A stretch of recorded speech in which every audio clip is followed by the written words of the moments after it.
Cauliflower மொறுமொறுன்னு எப்படி செய்யலாம்னு பார்க்கலாங்களா?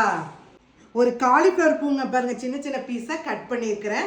தண்ணியை கொதிக்க வச்சு ஆஃப் பண்ணிட்டு மஞ்சத்தூள் உப்பும் போட்டு இந்த பூவை போட்டு வடிகட்டி எடுத்துக்கோங்க. ஒரு ஸ்பூன் வரமிளகாத்தூள், காஷ்மீர் வரமிளகாத்தூள் 1 ஸ்பூன், அரிசி மாவு 2 ஸ்பூன், கார்ன்ஃப்ளவர் மாவு 6 ஸ்பூன், அளவான நைஸ் உப்பு. காலிஃப்ளவர் மொறுமொறுன்னு இருக்குங்க. கொஞ்சம் ரவை அப்படியே மேலே 2 ஸ்பூன் தூவி விட்டுறலாங்க. ஒரு கைப்பிடி கருவேப்பிலை, 1 ஸ்பூன் இஞ்சி பூண்டு paste, 1 spoon refined oil. Cauliflower கலக்கிறதுக்கு எதுக்கு தெரியுங்களா ரீஃபண்ட் ஆயில் ஊற்றுறோம்? இது வந்து ஒன்றுக்கு ஒன்று காலிஃப்ளவர் பொரிச்சு எடுக்கிறப்போ ஒன்றுக்கு ஒன்று தனித்தனியாக இருக்குங்க, அதுக்காக ஊற்றுறதுங்க. இப்போ நல்லா கலக்கி ஊற வச்சுக்கலாங்க. இப்போ அர்ஜென்ட்டாக தேவைங்களா இப்படியே கலக்கி விட்டு அப்படின்னு கூட எண்ணெய் காய வச்சு போட்டுக்கலாம். இல்லை அப்படின்னா ஒரு அரை மணி நேரம் கழிச்சு போட்டாலும் மொறுன்னு கிடைக்குங்க. காலிஃப்ளவர் பெசரி வச்சாச்சுங்க. இது வந்து 1/4 மணி நேரம் தான் ஆச்சுங்க.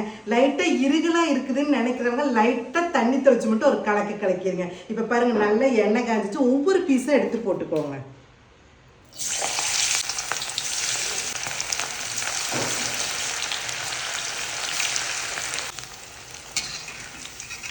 காலிஃப்ளவர் ரெடி ஆயிடுச்சு, எடுத்துக்கலாம். மொறுன்னு காலிஃப்ளவர் சில்லி ரெடிங்க. இதே மாதிரி நீங்கள் ட்ரை பண்ணி பார்த்து எப்படி இருக்குன்னு கமெண்ட்ஸ் பண்ணுங்கள்.